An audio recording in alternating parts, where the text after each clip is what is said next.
Hello, this is Dr. King, and in this video I'm going to be talking about the field placement that goes along with EdFound 210, Introduction to Education and Teaching. So the field placement is referred to as O&P, or Observation and Participation. Technically, it's considered a central component of the Educational Foundation or Intro Course 210.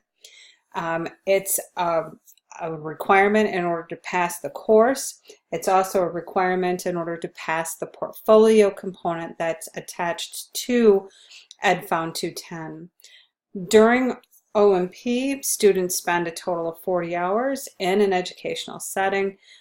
You are provided with a placement, and we intend that you complete your 40 hours in that placement. So these hours partially fulfill the Wisconsin Department of Public Instruction, which is abbreviated DPI, requirement for preclinical experiences and human relations. One of the things that I want you to understand is that during the academic semester, students complete 50 hours of O&P. During this summer experience, you will only be required to complete 40. So some of my students come into O&P and they have this idea that it's intended to teach them how to teach. I need to correct that right away and kind of help you change your thinking on that. You're going to have courses that teach you how to teach.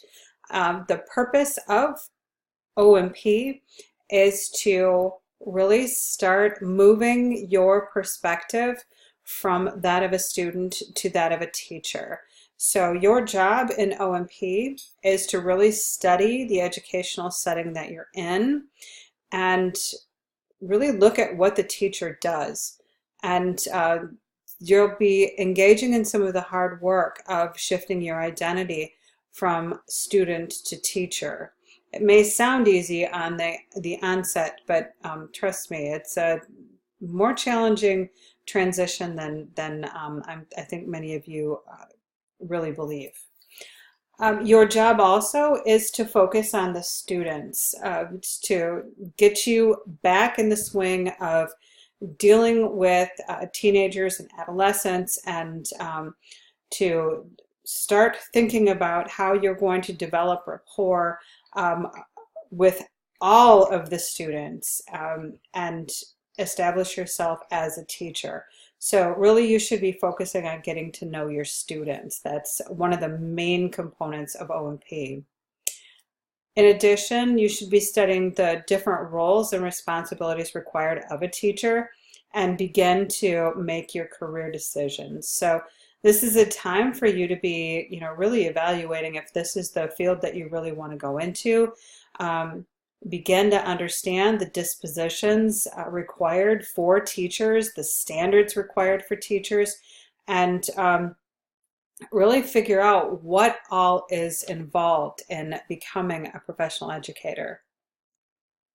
Your deliverables for your observation and participation experience is that number one, you complete 40 hours. In order to document this, you'll be completing a timesheet, and that's signed by your cooperating teacher. I'll ask you to scan that timesheet and upload a digital copy to Canvas. This documents for me that you have completed your 40 hours. You also will need to submit either a hard copy or a digital copy to the Office of Field Experiences, and I'll give you more information on that in a second. Now, the timesheet that you're going to need to fill out is going to be both provided to those of you who are taking pluralism this semester, hard copy, and then emailed in a digital version. Those of you who are taking pluralism will receive that as well. Those of you who are not in pluralism with Dr. Durst this summer, you'll receive that in your email.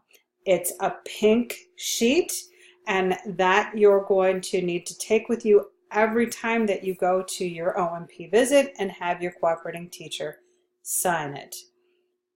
Then you'll also complete have your cooperating teacher complete an evaluation on your performance, and so that too you should scan and upload a digital copy to Canvas, and then you will submit either a hard copy or a digital copy to the Office of Field Experience. OFE documentation, Office of Field Experience documentation.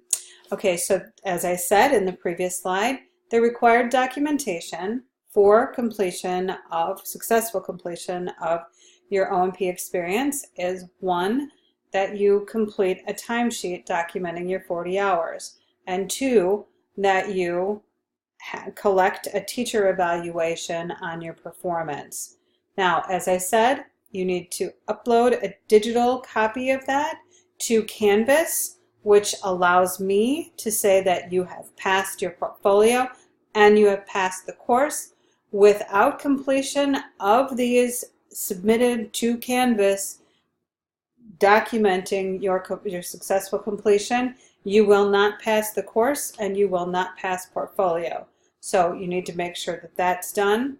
And in addition, you need to submit, as I said, either a hard copy or a digital copy to Alice Schwartz. She's going to be the person who sends you your O&P placement. So you're going to see that name again. But Alice Schwartz, and there's the address right there. She's in the Office of Field Experiences. There's also a phone number there in case you have any questions on submitting that documentation to her.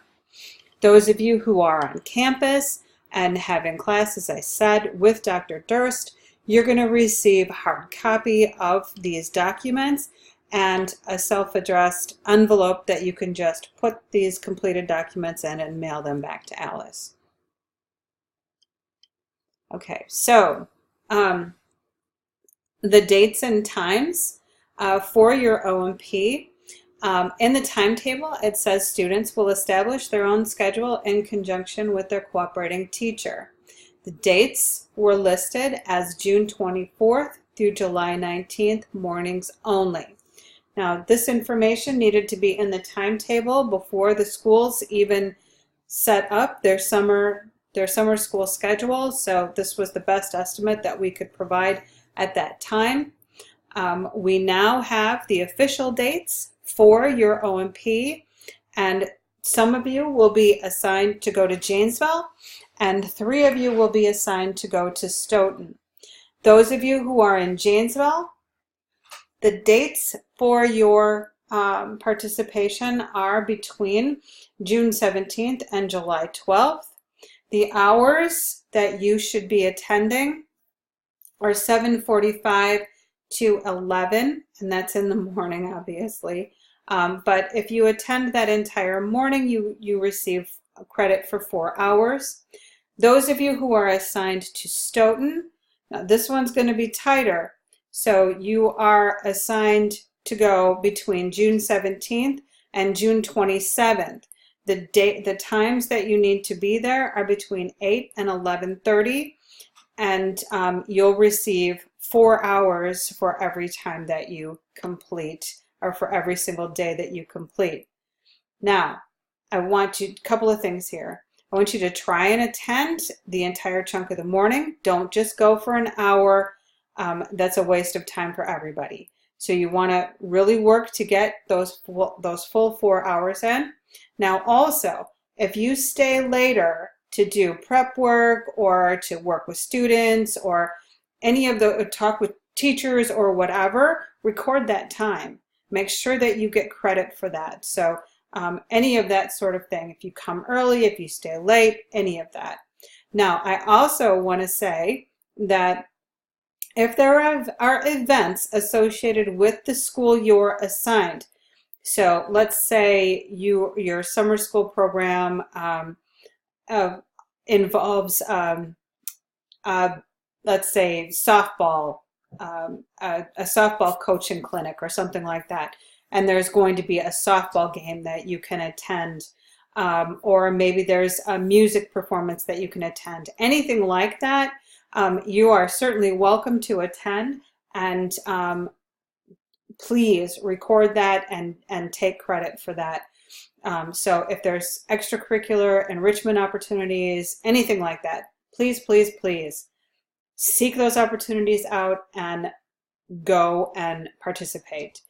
In addition, if there's a school board meeting at either one of these two schools within the June-July framework or timeline, we are done with class on the 17th of July, but if you're able to attend a school board meeting or a teacher professional development, any of that, do it, take credit for it. Okay, so let's go over some basics of what O&P is, building on some of the ideas that I started earlier in this video. So first of all, O&P is not about learning how to teach in your discipline. You are going to take a methods course, at least one. You're going to have field study, you're going to have student teaching. So you're going to have an opportunity to learn about how to teach. This is your opportunity to really explore the entire context of teaching. And what I always remind my students of is that this is the only time that you're going to be assigned to a school where you're getting credit and you're being graded, so to speak, on that activity, but your grades are not going to be contingent on how well you teach. It's going to be on how, if you show up and your dispositions and things like that. So use this as an opportunity to really explore the entire context of where you're assigned. Go meet other teachers, meet school staff, have conversations with parents when they come and drop their kids off. All of that. So really explore broadly the entire context of the school. Another thing that you should be focusing on, as I said before, is getting to know your students. And along with that, you should be looking at what are the needs of the students, and but also what are the assets, what are the strengths that they're coming in with, what are the interests that they're coming in with. And then you should be thinking about how you, if you were the teacher, would design activities to reach and teach all of these students. One of the other things that you should be working on is how to establish rapport with students when you're outside of your main content area. So I know some of you are really excited about your content, but if you end up getting a teaching position where you're teaching outside of your content area, that's when things may get a little tricky. So oftentimes my students are not placed in their academic discipline, so this may be an opportunity for you to learn a little bit about how things are done outside of your discipline and how to talk to students outside of your content area. Overall, what you should be doing is gradually working to see the world through a teacher's eyes rather than that of a student. You should be thinking about the responsibility of the teachers, the responsibility for safety, the responsibility for motivation, the responsibility for planning, for communication, all of that. So you should be looking at, all of the many roles that teachers are engaged in. And then also, most of you are going to find a couple of students that perhaps you don't connect with maybe as well as others. And this will give you an opportunity to start thinking through, how do you connect with all students, and how do you find common ground even with those students that you may not necessarily warm up to right away. I know some of you already have some teaching experience in various capacities. For you, this is an opportunity for you to explore a different or a new educational setting, for you to explore a new building, new district, for you to get to know new teachers, and look at this as an opportunity for professional development and certainly an opportunity to expand your network. All of these people that you're going to be coming in contact with at the school that you're assigned are your future colleagues, as are the classmates that you have in the class. So just look at this as an opportunity to build your network. So what should you be doing during O&P? Well, as I said, first of all, you want to start by getting to know the students. You'll be observing the teacher, and when you're observing the teacher, you should be analyzing what's going on and thinking to yourself why things are happening the way that they're happening, and what is the teacher doing to promote engagement and learning. Your job is not to critique the teacher. Almost every semester, I have a student who, after a couple of days in O&P, will send me an email with a list of their suggestions for what the teacher could be doing different.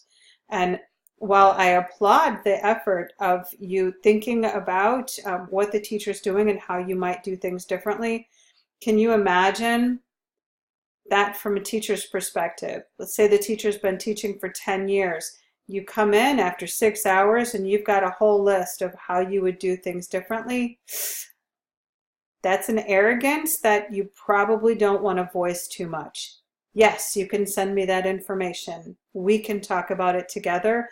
But again, your role is to be an observer. You want to be more clinical than subjective. So you want to really analyze what's going on. Think about why things are the way they are. If you don't agree with the way the teacher is doing something, I want you to think about why is the teacher doing it that way instead of the way you think it should be done. Then, as you get some hours under your belt, you should be moving towards participating in the class. You should be interacting with the students, and actually you should be interacting with the students on day one. As you get into day two, you'll want to start working with them. A lot of my students move into teaching by the fourth or fifth visit. You don't have to. Hopefully you're excited about trying a little bit of teaching, but you be the judge of what you feel comfortable doing. Feel free to help your teacher with whatever tasks you can. Ask your teacher what they would like to see you do. You should show initiative, and you should be asking for ways that you can be involved. You should show enthusiasm. You should not be standing at the back of the class or sitting in a desk at the back of the class. And by all means, you should not be sitting at the back of the class texting or falling asleep. Yes, things my former students have done. So please don't let that be you. It's never good when we receive emails or phone calls from cooperating teachers or principals who say you have a student who is not showing initiative, a student who's not being professional, so on and so forth. This is something that you want to start out and really put a positive foot forward, show enthusiasm, even if you are dog tired. Just do whatever you can to stay awake and put a smile on your face and be enthusiastic. Along with that, you want to stay visible. Don't hide in the back of the room. It may feel like a safe place on the first or second day, but if you're still in the back of the room on your third visit, you want to rethink that and have a conversation with your cooperating teacher and ask what you can do to be more involved. As I said before, you want to be positive, enthusiastic, and professional. And one of the ways that you can do that is by asking your cooperating teacher questions. Now, the other thing is, if your cooperating teacher is really busy, or you connect with another teacher or whatever, just seek out opportunities. You're not obligated to stay in that cooperating teacher's classroom all day or all morning every time you go. So you can talk with your cooperating teacher up front and say, I'd like to meet some of the other staff. I would like to observe some of the other classrooms. Is that okay? Can you introduce me around? So on and so forth. I really encourage you to take ownership of this experience and make it your own. Now, from an official perspective, in the packet that you're receiving, again, either through email or hard copy, there is an official list of O&P tasks. So there's a list of what you can expect to do during O&P, what you can expect to do in the second column, which is your field placement, and then in the rightmost column there is a list of what you'll be doing during student teaching. So you can find this list in the packet that you're being provided. It's a white sheet. It starts out, "Dear cooperating teacher." In the hard copy packets that you'll be receiving, there are 2 copies. One is to give your cooperating teacher, and one is for you. So this is a list of the things that you can do. It's just there to provide a talking point for you and your cooperating teacher. So, bottom line here, make this experience your own. Network, observe a variety of classes, observe a variety of different teachers. Just really experience as broadly as you can. Make your cooperating teacher your home base. It's your career. Make the best of this opportunity. I had students literally offered long-term sub positions from their O&P experiences. Had one student recently who was offered a long-term sub position, and then during that long-term sub position, she was hired as a full-time teacher on an emergency license. So really great things can happen as you're building your network here.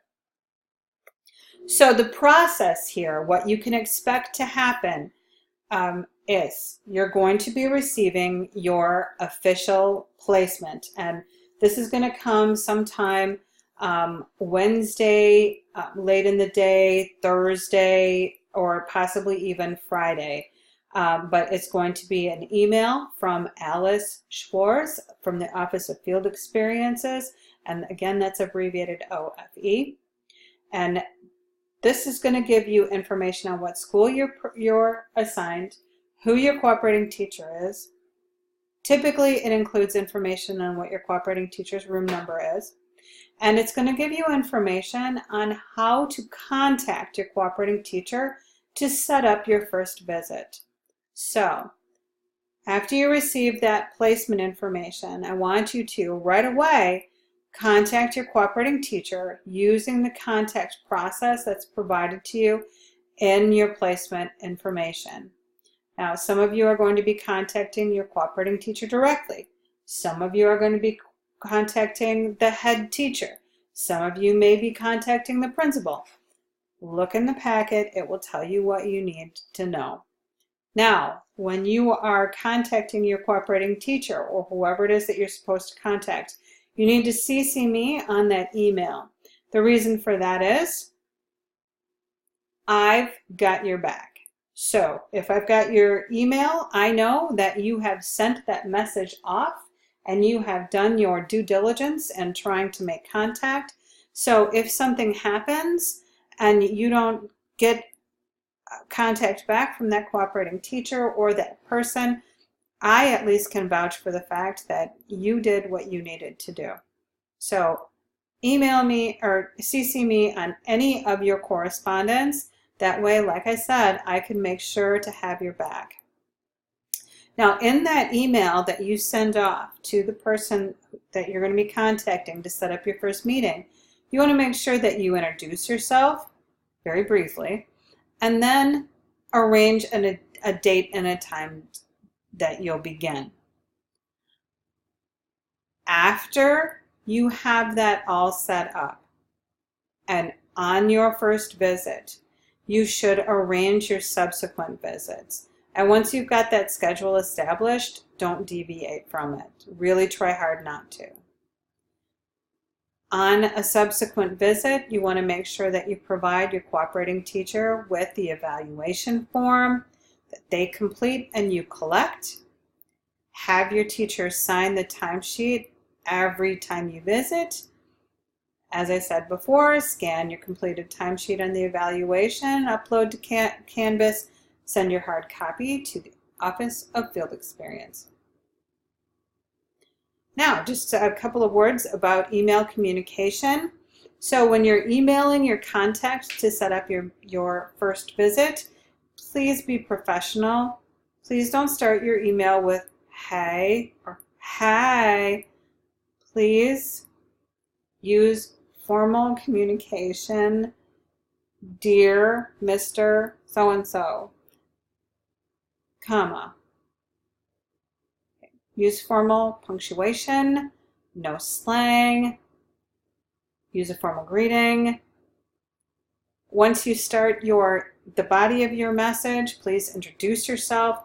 You can do this by saying your name, year in school, major, identify yourself as an observation and participation student from UW-Whitewater. State that you're emailing to set up your initial O&P visit. Provide your email address and phone number, and make sure to say thank you and formally close the email. So, before your first day, you want to Google the school that you're assigned, find out as much as you can about the school, the district, the community, so on and so forth, and search for any recent news articles about the school and or the district. You want to know what's going on at that school. Google the location, plan your route, try and figure out from the satellite maps where you're probably going to be parking, all of that sort of thing. Then, before your first day, please plan your attire and determine what you'll take with you, like your water bottle, maybe some snacks, maybe a notebook, so on and so forth. I'll talk about attire in a subsequent slide. Note about your first day, again, be professional. You can dress business casual. Budget time to stop in the school's office and sign in, and so that you can still be in your cooperating teacher's room a few minutes early. But please don't plan on being in your cooperating teacher's room, 15, 20 minutes early. They're prepping and planning as well. So be there a few minutes early. Know your cooperating teacher's name and their room number if it's provided for you. It's also a nice touch to know the name of the head teacher that you are assigned to contact or the principal. But any contact information, contact names, make sure you know that stuff when you go. Also, if you're provided with a name badge, make sure that you bring that with you. Also, you're going to be introducing yourself numerous times when you get to your O&P site, so make sure you're prepared to do that introduction. So just something very short, 2 sentences. Make sure you rehearse this so you sound natural. And so something like this. Hi, my name is Jeff Hosseini. I'm a business education major at UW-Whitewater. This summer, I'm doing my initial coursework and field placement to become a teacher. Get it? Very simple, okay? Very simple. Just that's all you need. Yeah. Here's some frequently asked questions. By that I mean, these are things you should be prepared to answer when you go to your O&P site. These are things that your cooperating teacher, the principal, other staff may ask you. So things like, why do you want to be a teacher? And it may be said like, why do you want to be a teacher? Or it may be said like, why do you want to be a teacher? Okay, be prepared for both ways, and don't take it personally if they're asking you more like the why do you want to be a teacher. You may get some of that. My students encounter that frequently in Beloit. This is the first time that I've had students in Janesville and Stoughton, so I'm not exactly sure what the attitudes are that you're going to be encountering. But just know that, sometimes people are really curious about why you'd want to go into the profession. What is it about teaching that interests you? When will you be graduating? How are you liking O&P so far? Make sure you've got a positive answer to that. How are you liking the students or the school so far? Make sure you only say positive things. What are you learning? Be prepared to say something interesting and professional. Make sure it's not something like, I don't know. What's been most interesting to you so far? And what's been the most challenging to you so far? And I've had a couple of students answer that question by talking about how difficult it is to get out of bed in the morning. Probably not your best answer.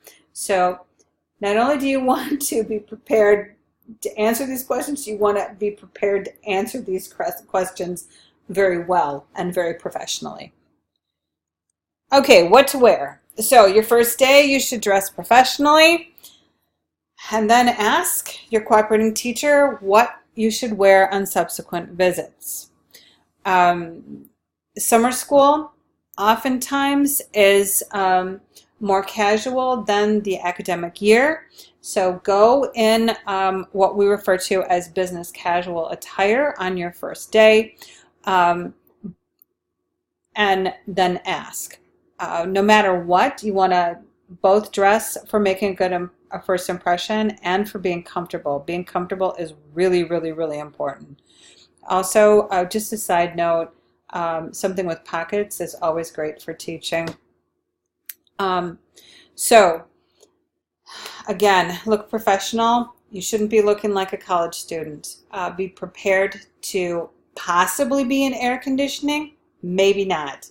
So be prepared to be in air conditioning or no air conditioning, to be inside or outside. So layering is probably a really good idea. The most important thing is that you go, and I know this goes without saying, but actually I do need to say this because it doesn't always happen. So clean, well-groomed, your clothes should be ironed or wrinkle-free. If you have questions about any tattoos or piercings, keep them out of sight on the first day, and then ask if that's at all possible, and it might not be. Again, dress for moving around, be comfortable. Geez, wear practical shoes. Dress modestly, nothing too tight, nothing too short, no inappropriate logos or graphics. And I'm just saying straight out, no yoga pants and leggings are not pants. So just no, just absolutely not. So don't. But what should you wear? So yes, you can wear shorts. The shorts need to be at a decent level.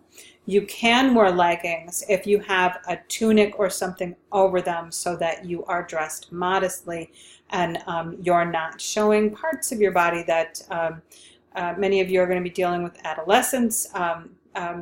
So you don't want to be on display around adolescents especially. So blouses, polo shirts, that sort of a thing, very, very fine for the first day. Khakis, slacks, that sort of a thing, fine. Dresses, perfect. Yes, you can wear things that are sleeveless for women. Guys, no. Let's see. I think that probably is enough explanation. If you have any specific questions, email me. This is usually a topic that my students have a lot of questions on. So if you do have questions and want further clarification, please don't hesitate to ask. About shoes. Yes, you can wear sandals. Yes, you can wear sandals. In Beloit, you're not allowed to wear flip-flops. I have not seen any specific rules saying that you can't wear flip-flops in either Stoughton or in Janesville. So I think they're very difficult to teach in, but it's up to you. All right, so what should you bring on your first day? Um, just as be as minimal as possible. Very few things. Maybe your water bottle. I always have hand sanitizer with me when I'm in a school. It's just me. A notebook and pen. That way you can at least take some notes on, what you're seeing, questions you have. If you're bringing your cell phone into the classroom with you, keep your phone hidden. Make sure that you are not using it at all in front of students. But really, seriously, after your first visit, you'll be more familiar with what you need. Um, just have a conversation with your cooperating teacher about what you should have on subsequent visits and maybe even what's prohibited. Another note about if you're bringing snacks and things like that, make sure that you are respecting the fact that we have students with nut allergies and things like that. So please try to keep that sort of a thing to a minimum. And if you are going to eat, let's say, a peanut butter sandwich sometime during the morning, please make sure that you're doing that away from the students and you wash your hands afterwards. So, things to keep in mind. First of all, you're making an impression as a professional educator. The administrators and the teachers you're going to be meeting are actually your colleagues. And awkwardly, they're also going to be observing you and evaluating you. So just keep this in mind at all times. Don't let your guard down. Be professional at all times. Don't use your cell phone. And here's another big one. Never exchange phone numbers, social media information, email, any of it. Nothing. No contact information exchanges with your students. And this is a big one. Teachers can get fired for this, so just don't do that. The other thing that you may want to do, because some of your students, especially if you're working with adolescents, they're probably going to stalk you online. So a lot of my students will change their Facebook name, or if they're using their first and last name, they oftentimes will change it to their first and their middle name, or that sort of a thing. So they're more difficult to find, but it's not uncommon for students to seek you out online. Just be aware of that. And if they contact you, make sure you report that to your cooperating teacher and block them. Screenshot it, block them. Okay. Also, try to be early if you can, but always be punctual. If you have to be absent for a day that you've prearranged with your cooperating teacher, email them as soon as possible. Make sure you CC me on it so that I can have your back, and arrange for making it up so you have your 40 hours. And again, here with if you're emailing your cooperating teacher, make sure that you use professional communication skills. All right, so if you have any questions prior to O&P, or when you're in it, you have questions, you encounter some challenges or concerns, please email me. Always use email to communicate with me. I do not answer my phone, so use email to communicate. If you want to meet with me, I do personal meetings on campus by appointment only. So email me and we will set something up. Again, if you have any questions, do let me know though.